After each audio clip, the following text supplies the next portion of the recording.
Est-ce que pour vous, Vichy est excusable ? Bien sûr. Je me suis borné à dire que les chambres à gaz étaient un détail de l'histoire de la guerre mondiale. Ce qui est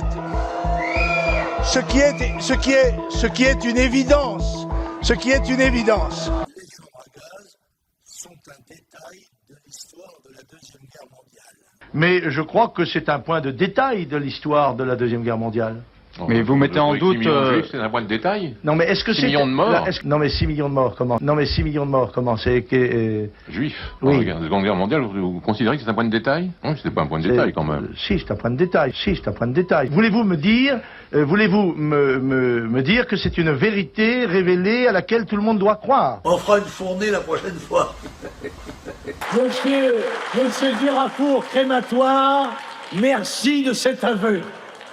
Un calembour douteux. En 2005, c'est au magazine d'extrême droite Rivarol qu'il déclare que l'occupation allemande n'a pas été particulièrement inhumaine. Qu'est-ce qu'il y a de scandaleux dans cette déclaration? Publié par l'hebdomadaire d'extrême droite Rivarol, il déclare « En France du moins, l'occupation allemande n'a pas été particulièrement inhumaine, même s'il y eut des bavures. » Et quelques années plus tard, Jean-Marie Le Pen ne trouve pas plus scandaleux le nouveau jeu de mots qu'il fait au sujet des artistes engagés contre le Front National et en particulier au sujet de Patrick Bruel, dont on connaît les origines juives. Oui, ça m'étonne pas. Oui, voilà. Écoutez, on fera une fournée la prochaine fois. L'autre cible obsessionnelle de Jean-Marie Le Pen est la communauté homosexuelle, fortement touchée dans les années 80 par l'explosion du sida. Voici comment il qualifie à la télévision les porteurs de cette maladie.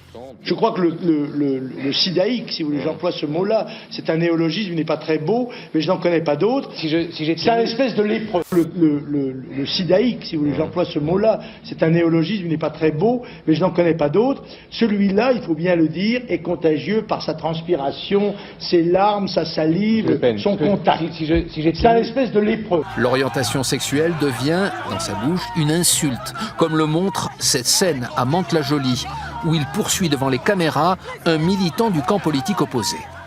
Je vais te faire courir, moi, tu vas voir le rouquin là-bas. Hein? PD! Ça va, Cameron? Ah, ça me rajeunit. Lui-même condamné à plusieurs reprises pour incitation à la haine raciale et apologie de crimes de guerre. Je crois à l'inégalité des races, oui, bien sûr. C'est évident. L'inégalité des races, oui, bien sûr. C'est évident. Les Roms d'Europe de l'Est, qui n'ont jamais ni su ni voulu s'intégrer aux sociétés européennes, qu'ils côtoient pour certaines depuis 5 siècles, qui disent « nous sommes comme les oiseaux, nous volons naturellement ». Lorsque vous avez parlé de point de détail, vous avez regretté à un moment donné ou à un autre? Pas du tout. À aucun moment. À aucun moment, ce que j'ai dit correspondait à ma pensée, que les chambres à gaz étaient un détail de l'histoire de la guerre, à moins d'admettre qu'elle soit la guerre qui soit un détail de vous des chambres à maintenez gaz. ces propos? Oui, absolument, je les maintiens, parce que je crois que c'est la vérité.